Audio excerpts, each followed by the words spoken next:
வணக்கம். ஆசா போன்ஸ்லே மெல்லிசை அரசி.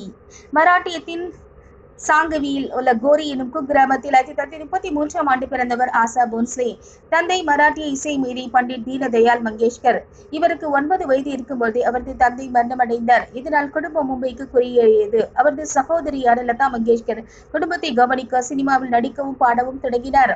ஆசா போன்ஸ்லே 1943ஆம் ஆண்டு தனது இசை பயணத்தை தொடங்கிய இந்த குயில் கர்நாடக இசை, பாப் இசை என பல்வேறு வகை பாடல்களை சிறப்பாக பாடி அசத்தினார்.